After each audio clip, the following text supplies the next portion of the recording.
Hi, this is Jim. I wanted to give you a tour of the van. We'll start in the back, and there's no chance for questions, but you can email me or send me a message with any questions. And also you can refer to this video from time to time if you forget something. So here we go. This is the back of the van. We call it the Brave Little Toaster. And I've got it parked in the spot that you'll return it to downhill with the wheels pointed to the curb. In the back here, to start with, we have a little compartment that you can put anything that's wet, like any tarps or boots or anything that you don't want to take into the van if it's raining. A lot of times people will put the screen house in here if it's damp too, and I'll talk about the screen house in a minute. And then to open up the van, this is the back of it. Both of these doors open. Starting off with is we have all the electrics here, which you do not have to worry about or even touch. The battery is switched on and charging, and you don't have to worry about that. It's all set up to charge while you drive, and then all the things in the cabin will be supplied by this battery and not the engine battery, so you don't have to worry about them. In these two tubs, you'll see all of the kitchen stuff. There's some tarps on top in case you want to spread those out on the ground. Behind these tubs and on top are there's a screen house, and there's also this fold-up table which you can put your stoves on. And then there's two chairs. There's some coffee cups, a picnic blanket, and inside the tubs you'll find a propane-powered stove, an electric stove, which I'll show you where you can plug that in, extension cords, cups, saucers, bowls, everything pretty much you'll need. You probably will need some of those green propane canisters that you can buy at most stores along your way to supply propane for the stove, if you want to use the propane stove. There might be some in there, I can't guarantee it though. And then of course here's your water container. Up top you've got the bed, and then finally you've got the pop-up tent, which you won't be using, so I won't go over that. The bed has a nice thick wool comforter for winter, blankets, everything's laundered and fresh for you, so you don't have to worry about, and it's quite comfortable, so I think you'll enjoy it. Okay, so that's the back.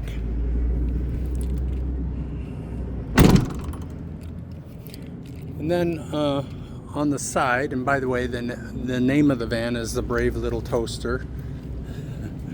We just opened the door.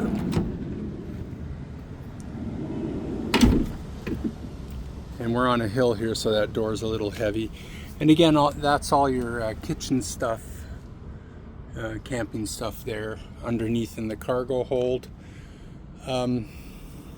You've got a triple seat back here, which is nice to relax on, especially if it's raining. Up top you've got an air conditioner. This time of year you're not going to need it. You've got opening windows, and above the windows are some shades that will give you privacy and also insulation. And then there's other shades here on the side that you can put on the back windows, the front side windows by the driver and the passenger. And then finally this silver one here goes across the front window there. Okay, so that's the windows, and they open for ventilation.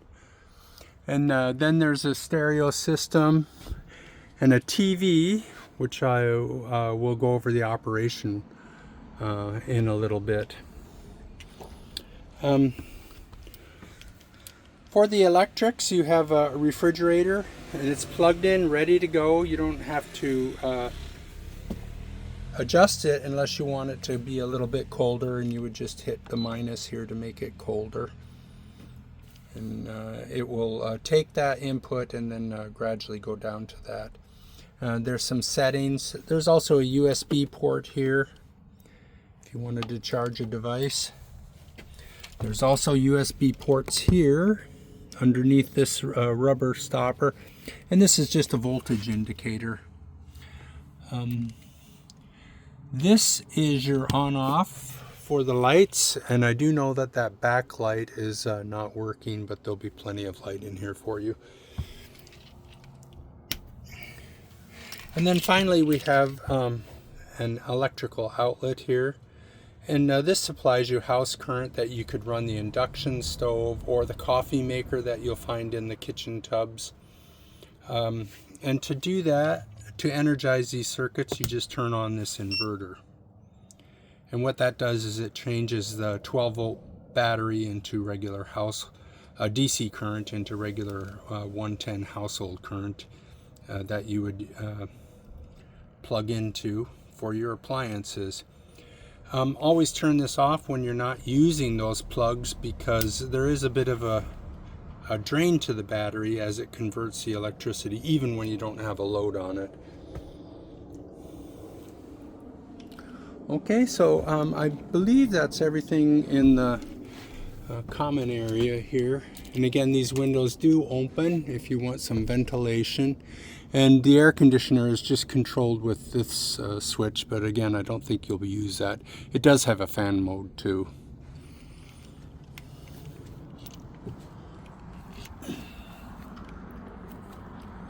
There's a dustpan there, and also a broom.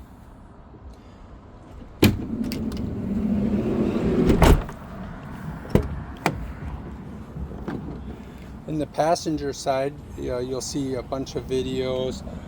Down here I've also got some wrench to change the tires, because the Mercedes jack for the spare is a little inadequate. You won't, of course, need that. If you should have a flat, you should call the Outdoorsy roadside assistance, and they will come and change it for you. But that's where I keep the wrench. Here's some lanterns with fresh batteries to help you see at night. Some flashlights. And then here I've got the remote controls for the TV set. There's a multi-tool knife there, bear spray, vanity mirror, and just some national park maps. And then these I use to hold the phones for both the passenger and the driver.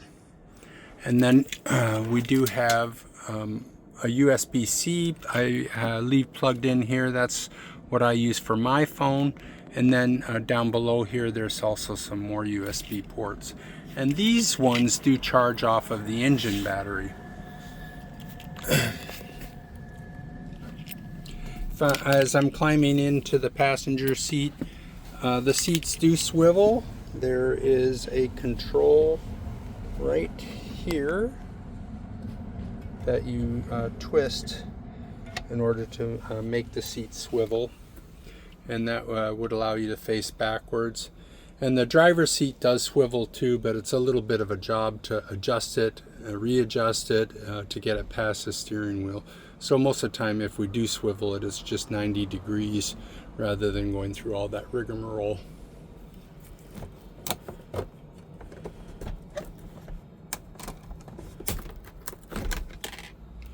So this is the entertainment center, if you will, the head end for the TV set, etc.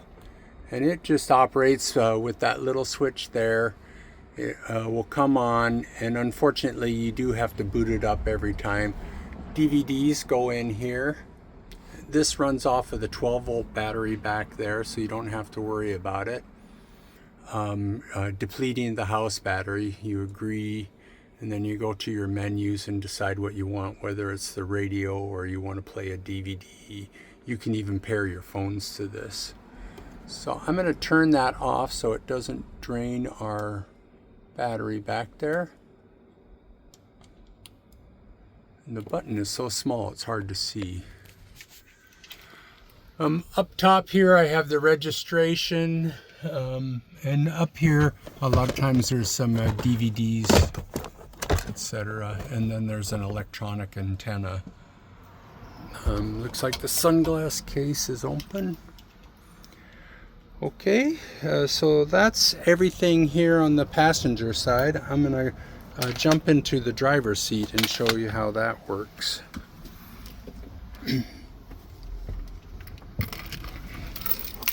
Okay, the first thing I'm going to do is go over some of the inverters that are used first down here to power the TV set. And we have to have a separate inverter for the TV set so it doesn't get interference from the electrics that might be on the other inverter. That's why that has to be separate. And now the TV is energized and you can use the remotes. Okay, so I'm going to turn that off because again they have a vampire drain. And then finally there's a little red inverter switch here that turns on this little control panel here. So I'm going to turn that on. And what that is your diesel heater. And that's housed here. You can see the vent. And there's an intake in the front. And you can set a temperature. You would only use this if you know, it's very, very cold and only for a few minutes. It has a separate diesel tank under the hood that you do not need to worry about. You will in no way ever use all that diesel for heating purposes. In October, there's a chance you might find it useful, but most people don't use this at all in this summer. It's more of a January, February thing when it's below freezing. And the reason is because it makes the van very, very toasty, which is well insulated to start with. So I'm going to turn that off. Oops, I just turned it on. Excuse me. That's how you turn it on. And it takes a while to turn off. So it spools up and then spools down. But what I'm going to do is just cut the inverter and that will shut it off. And that was that little red switch there. Okay, so that's the heater. And then here's the controls for the Mercedes Sprinter, which should be hopefully a little bit familiar. When you have the key fob, you just press the brake and turn it on.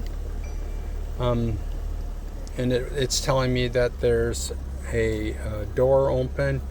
And the first thing I'm going to show you is that it says the active lane assist isn't working. What that does is it keeps you, it's kind of a nagging thing that tells you when you're straying from the white lines on a road. Most of the time I turn it off, especially in national parks. It's not operative on this van because we changed the windshield out. Earthquake or mining explosion. That was the audio book. Because we changed the windshield on this and they were having some problems with recalibrating. So when it goes in for heavy maintenance, I've got to redo that all. But the good news is it's an absolute nuisance when it's operative anyway, and I end up turning it off, so you won't need it. Okay. So this is the fuel gauge. Right now it's showing half full. I'm going to fill that for you before you come. And then in the center here is the DEF, the diesel exhaust fluid, and it's completely full, and it will stay full for your whole trip. You don't need to worry about that.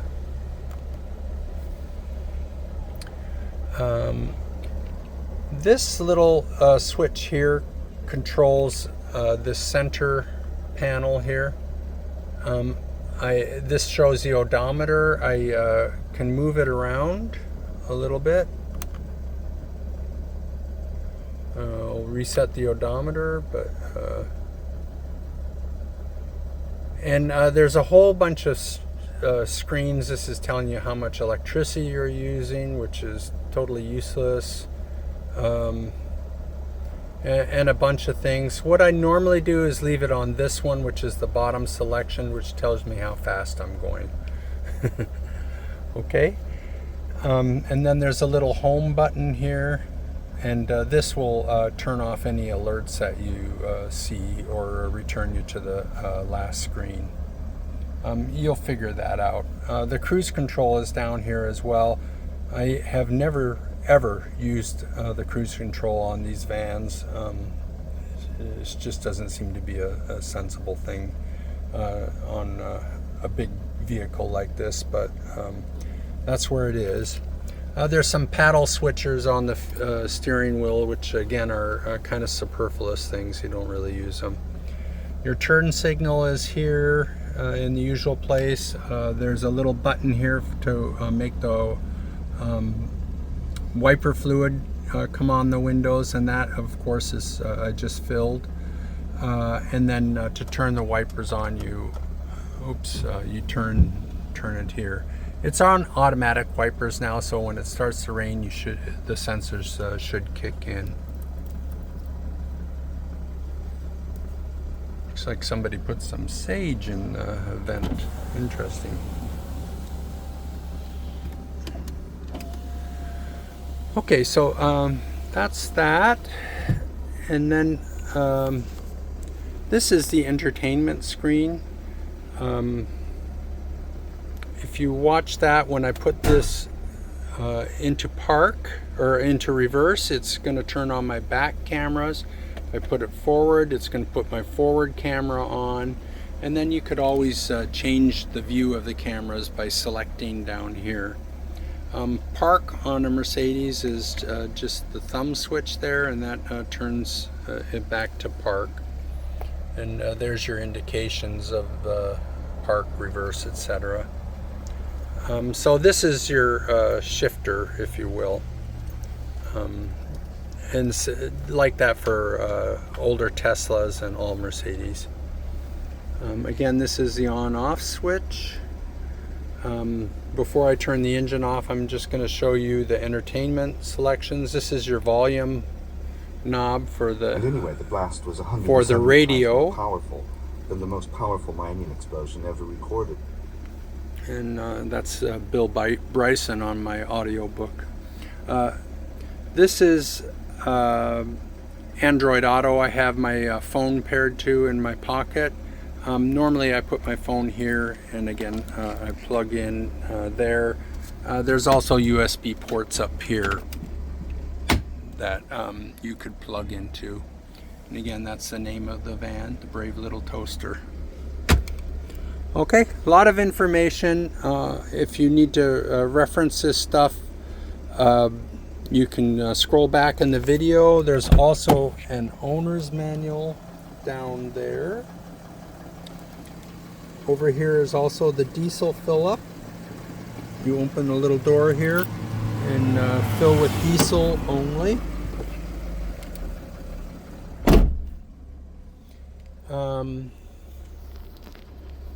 And then I think that might be everything. So I'm going to return this to the home screen and just show you that this also works with a touch screen as well. And you pair your phone using the phone setting. Okay, so right now it's paired to my phone. You'll want to hook up your phone to it, of course. And then I can choose home here. I can also choose a quick access to some of the features. One of them which is your collision control, which you'll want to leave on, the parking sensors, which you'll want to leave on. That's handy. And this is that lane thing which I told you is inoperative, function unavailable. Okay.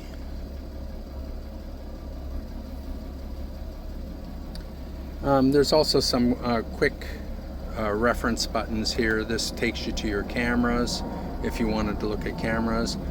Quick access to your telephone, the radio, home screen. This is your cruise control on and off, and then I think this is the same as that button, and I think this just moves you, yeah, to the next application. Your climate control is here, and you'll use this when you're driving. The AC I always leave on, and then this would be a defrost max, and then the recirc button, and this controls your blower speed. Okay, I hope that helps, and of course I'll talk to you on the phone too. Thanks, bye.